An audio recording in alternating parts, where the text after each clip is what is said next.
Well, it turns out we got a pig problem because we're almost certain the dogs are getting out right in this area and chasing pigs away from their goats. Wild boars or wild pigs have been known to kill baby goats, eat goats. They are omnivores, so they do eat meat and they also eat forage.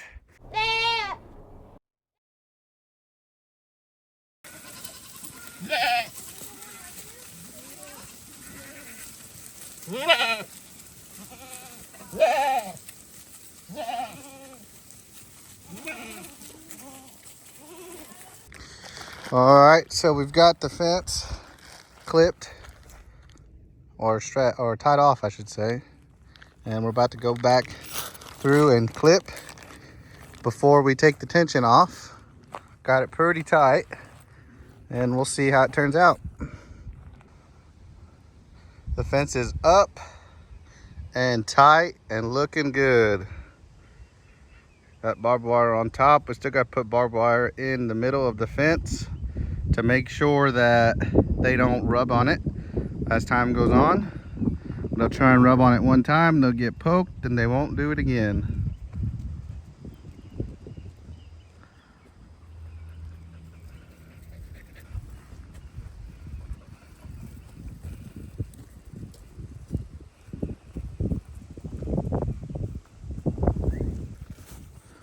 Alrighty, we've been getting some rain today. I'm not sure exactly how much we've been getting, but the goats are back here in this thicket of brush, heavily wooded area, eating all this tall grass. See if we can zoom in. A little out of breath. Been hiking a minute to get back here. But here's a giant creek bed here. See Tyler walking over there. That runs through the back part of this and up towards the front. But they are all in here. Very difficult to see them, kind of, sort of. But the dogs are here. We got Worm, Remy, and Rip. They're all leaving now. They've decided that they don't want to be apart anymore. I don't know where they're going. Let's see if we can get down here without busting our butt. Oh, wow. Kind of slid down there. But now we're in the creek. Remy?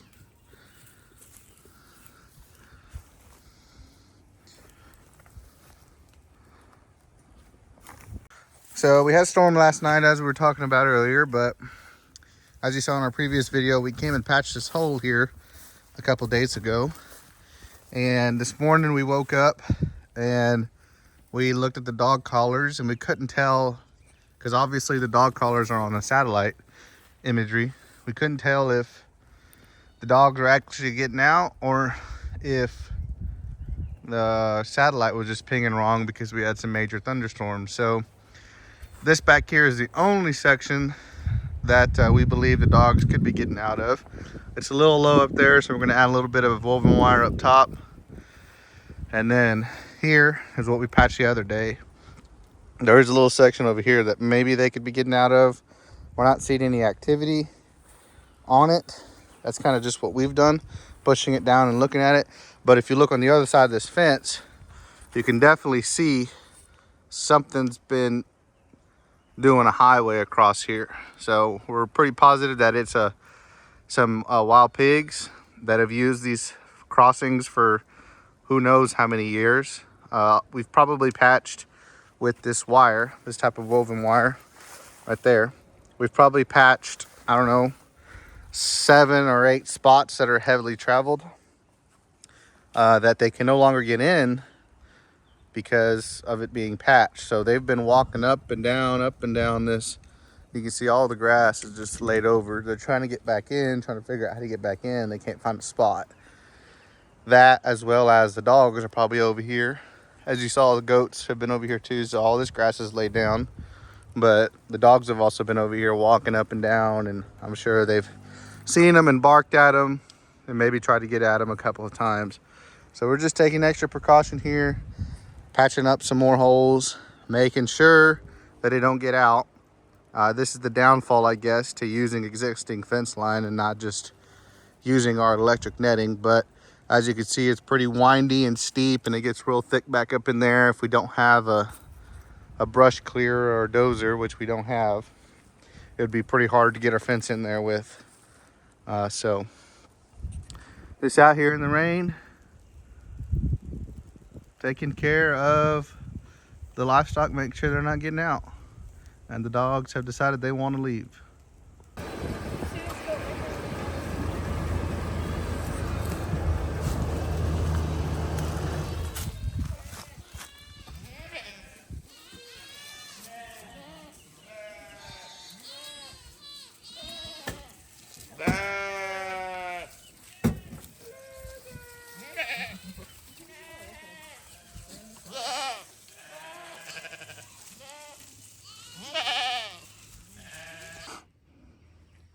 We are out here mixing some seed that we're about to seed the pastures with.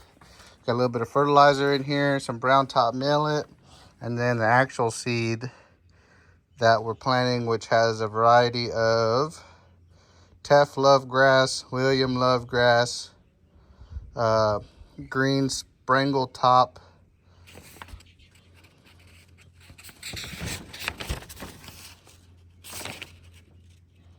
buckaroo Bermuda grass. So there's some variety of seeds in there. Cowboy Bermuda grass, giant Bermuda grass. So there's a big mix here. It's about 40 pounds of good seed here. Some fertilizer, and then that brown top millet's kind of just a filler. Hopefully the animals eat that stuff while the seed to the grass that comes back every year gets established. So you can see in here, here's a handful of it. See if you can see, obviously you can see the fertilizer. You can see the good seed, which is that real fine stuff. And then that real smaller pebble like this right here is that brown top millet. So we're using probably about a bag of fertilizer, half a bag to 3/4 of a bag of this brown top millet over here. And then about 4 or 5 feed scoops worth of the good seed, and then we kind of just turn it on and mix it. So we're going to go ahead, and we've already done one load, which is about 100 pounds, 120 pounds or so. And we're going to throw in our little feed buckets worth here. This is the good stuff here, and they're kind of throw it in there. I'm going to turn it on first.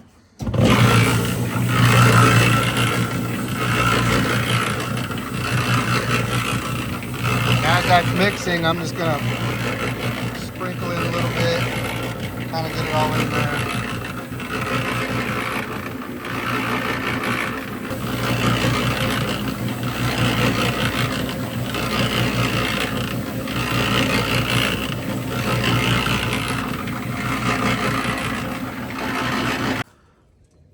So now we're out here spreading some of that warm season stuff in this pasture. We got a pretty good establishment here. It's a really good little pasture for us in the past, but we just want to make sure if we do have a real bad summer that there's some stuff that'll still grow in low rainfall or drouthy conditions. So we're not disturbing what's here too much. I mean, you can see there's clover, weeds, wheat, rye. There's all kinds of stuff growing. There's a little bit of blue stem out here. There's all kinds of stuff growing out here ever since we burned all those piles and got it all cleaned up. So you can kind of see right here, we haven't drug yet, but right here we've drug. So that grass will stand right back up with the sun today. We had really good rain yesterday, probably about an inch or so. So it'll stand right back up. We're not going to destroy what's here. We're just going to spread over on top of it and kind of cover up the little seeds. And we already went over what's in here. But I think I've had a few questions on how we do this. So, I mean, it's pretty simple. We just hook up that 3-point, and then we got a little chain here, about an 8-foot chain behind it. So as we're spreading, it's far back enough that depending on what setting you have it at, we're spreading about 2 pounds per acre right now or so. So it's really not shooting too far. I think it's about 12 feet. So kind of right behind it is just getting covered up, and then we'll kind of run through over it again, kind of in the areas that you can see where we have, and there'll be like maybe like an 8-foot section here. That's just to give the seed, you know, a spot to go into, and then we can obviously see where we have gone, where we haven't gone. And then once we're done spreading the seed, it'll kind of be like 8 foot, which is what this harrow is, and then another 8 or 10 feet in between, and then we'll come back on this side 8 foot. So tractor's coming in here, we're going to leave 8 foot or 10 foot over here, and then over here 10, so that'll be 20 feet over is where we'll come through and spread again. So like as we're coming in here, this area is getting seed, and then that area is getting seed, but there's no harrow over here, and we haven't harrowed over here. And then we'll spread over here, and then after we're done spreading, we'll come in those spots that we haven't drug over. And we've kind of done that way in the past, and it's worked out really well. We had all the wheat come in real good and thick last year, so we're gonna kind of do the same thing with the warm season stuff, but we're getting after it and get back to work.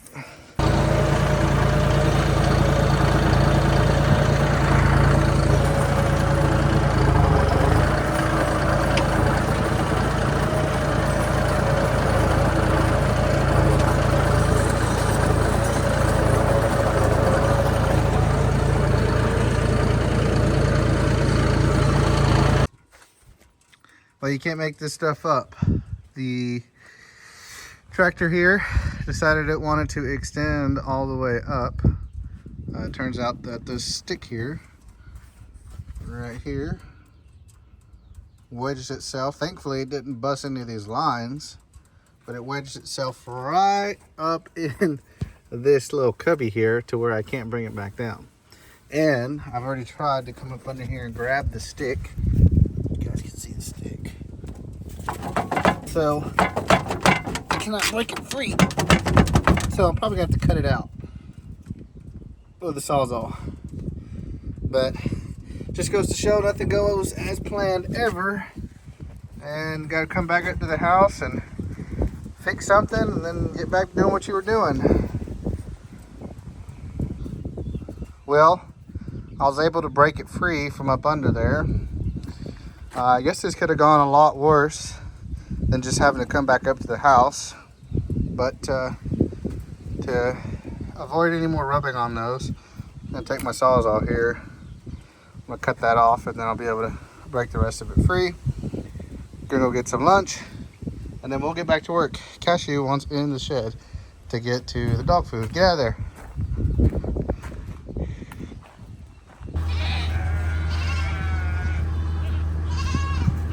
Hey, girls.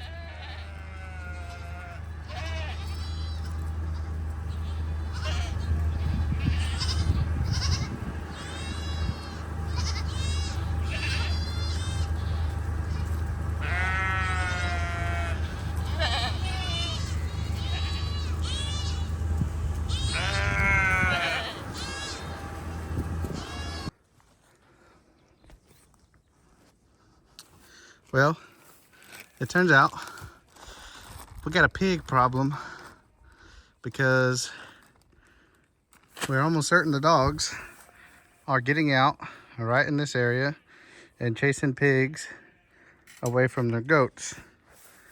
Wild boars or wild pigs have been known to kill baby goats, eat goats. They are omnivores, so they do eat meat, and they also eat forage. So we got these post clips. We're gonna attach some poly wire onto these T-posts. Had to come back through here with a weed eater, and we're definitely paying for using existing fence. We've never had this much trouble with our electric netting, but like we said, it's got old stumps all over the place over here. There's no way we're gonna be able to get through in here with the tractor and get it all cleared back enough to put the electric net wire. So Here's probably the 5th or 6th time we've been out here jacking with this dang fence line, trying to keep the dogs from chasing off coyotes and pigs. So as long as the pigs and coyotes stay on the other side and we can keep our dogs in, we should not have a problem again, hopefully, in this area. One of the dogs never leaves the goats. All the goats and sheep are back over here. Worm stays with them.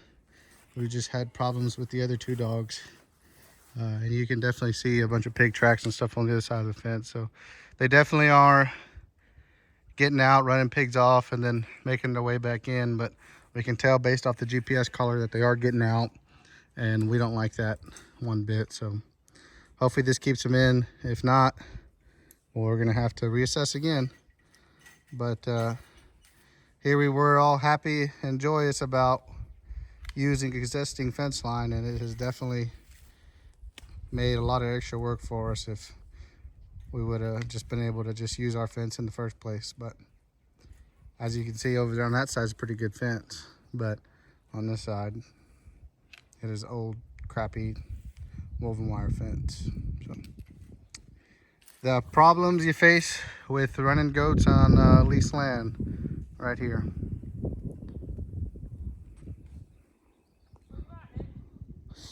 All right, well, just about done. And here with one of these temporary posts to keep it from grounding out. And Tyler's finishing up clipping them on, and we will be done, hopefully, over here for the last time. But we'll find out. Never again will we use existing fence line without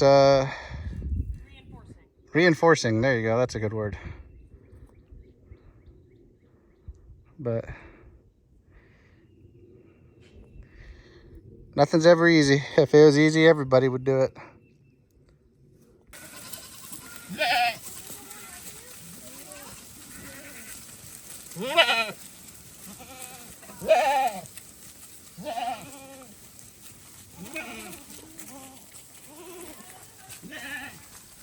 Those are hers?